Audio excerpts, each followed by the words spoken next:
Welcome back to our final fabulous segment here on Cityline.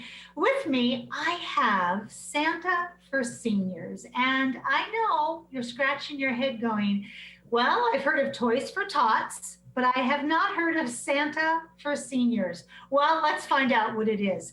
Please join me in welcoming Susan Nocella.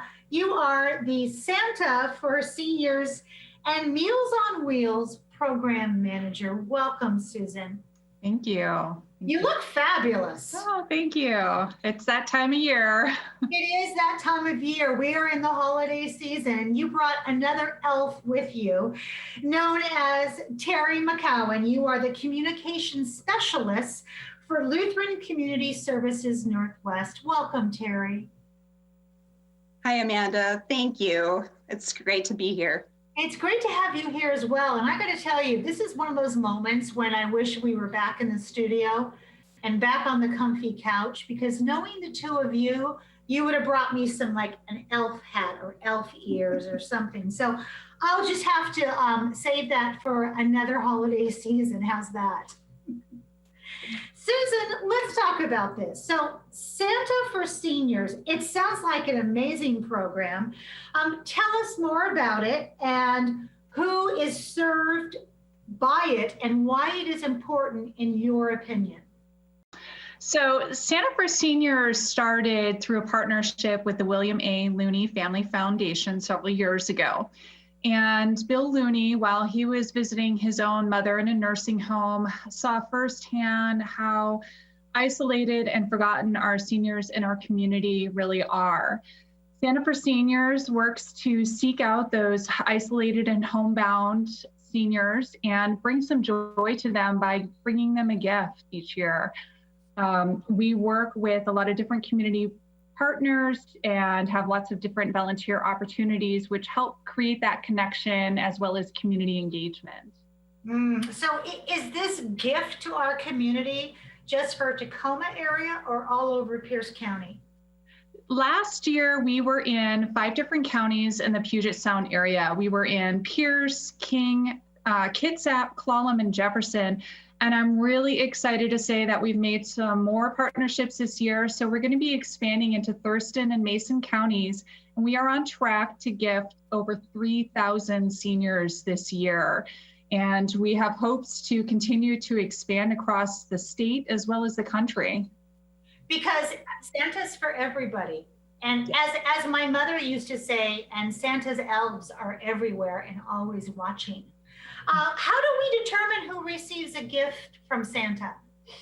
So preference is given to those individuals that are 60 and older. They are homebound, isolated, and or economically challenged. So we create different community partnerships to help to better reach these recipients. And some of those partnerships can include low-income housing communities, nursing homes or assisted living facilities, other home-delivered meal programs, food banks serving seniors.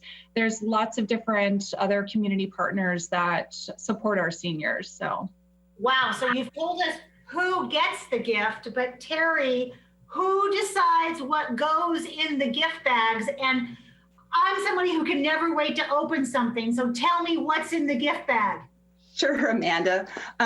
Gifts should be practical and useful, yet comforting to the recipient. So a lot of the times we include maybe a plush blanket or a throw, a fleece vest, a calendar, some flashlights with batteries, maybe some large print puzzle books, and sometimes a magnifying glass just to help them see things better, and also maybe some small toiletries. And sometimes we check with the recipient partners as well to see if they have any specific needs or requirements that they would like to have in the gift bags.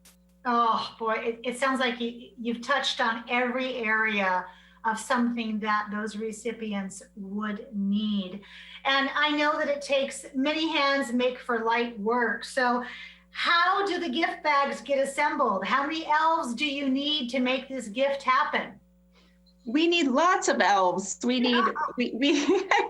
we rely on a variety of volunteer groups ranging from all ages, which also helps with creating awareness and also involving the local youth. So some of the groups that we've worked with include the Girl Scouts, the Boy Scouts, youth groups, church groups, school ASB, Tacoma's School of the Arts, Ferguson Plumbing, and the Seroptimus International of Tacoma, and the Pierce County Long-Term Care Ombudsman. All these people have come together and help us put together these gift bags. So it takes a village, it takes Santa's village. It does, with Mrs. Claus passing out cookies to keep people going. And I'm going to ask you just here in a few minutes how that effort is being adjusted with COVID-19. But Susan, I can imagine that you have several stories of how Santa for Seniors has touched somebody or someone. Can you share that with us?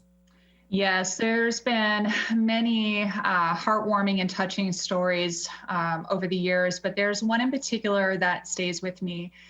And I get a little choked up with this because she's a favorite of mine.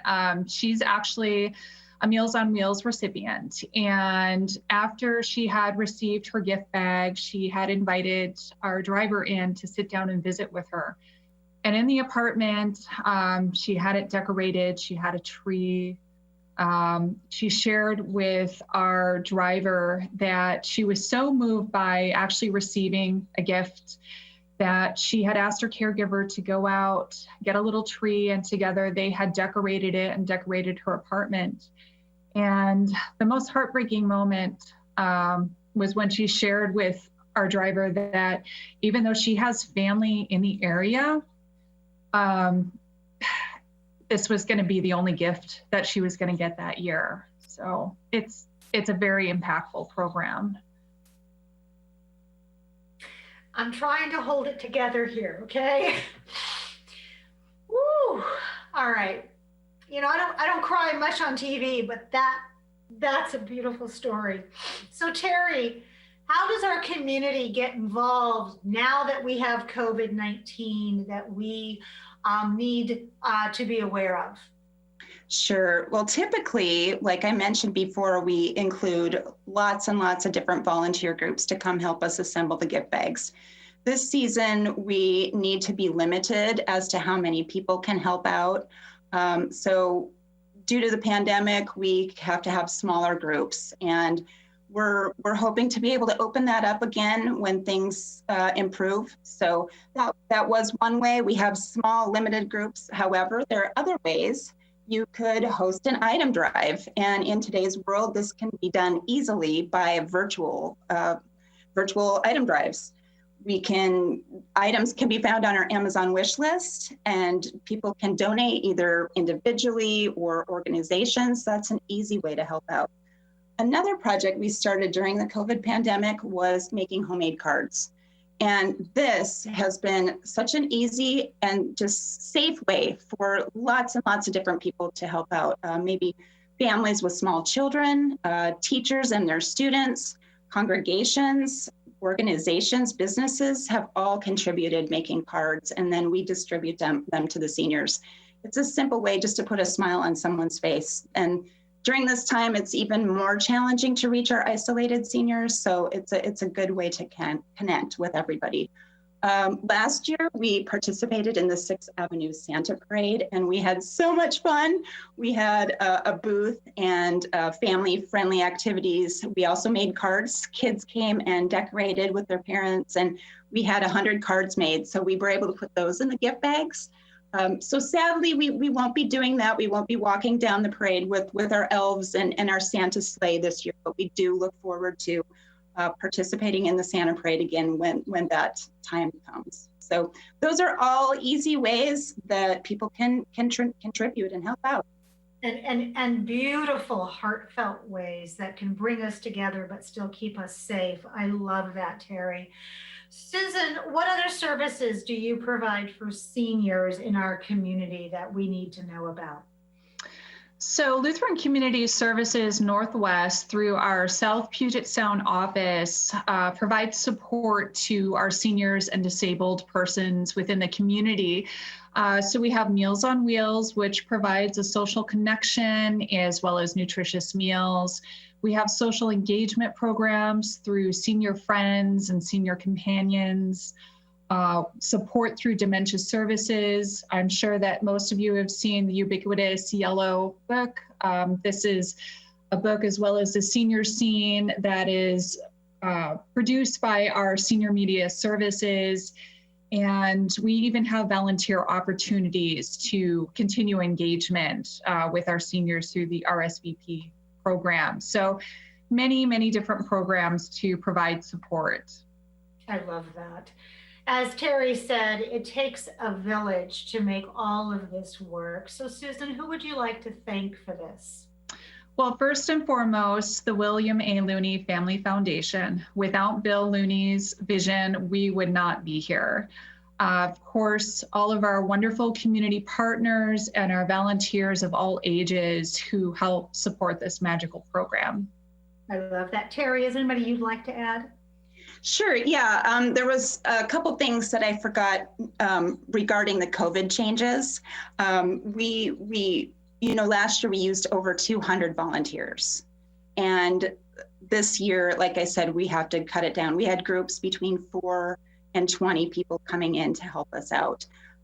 So that's definitely changing. And then the other biggest impact on how COVID is affecting us is how we deliver our gifts. Sometimes we just deliver them and we drop them off and they distribute them within the facility. But other times we have the opportunity to participate in a holiday party where Santa and his elves come and we distribute, either go to the individual rooms and give them their bag. And seeing Santa, these seniors are just, it's like they're a little kid again. And just seeing that in their eye when they see Santa, it's such a meaningful connection and reaching out to our seniors and the isolated seniors in our community. And we're sad that we're not able to go deliver with Santa and the elves, but we're happy just to get these gift bags in the hands of our isolated seniors during these challenging times. Well, that wraps up another great segment of Cityline. Ooh, it's always a pleasure and a privilege to be in your home and to share my kitchen with you. You know, we are coming around the corner here. We have a short amount of time until our election, so make sure you're registered to vote. And as our two elves have reminded us, service above self, this is the time to give back safely, so please do so. And when you come back, as always, I'll be waiting for you right here at Cityline. Take care.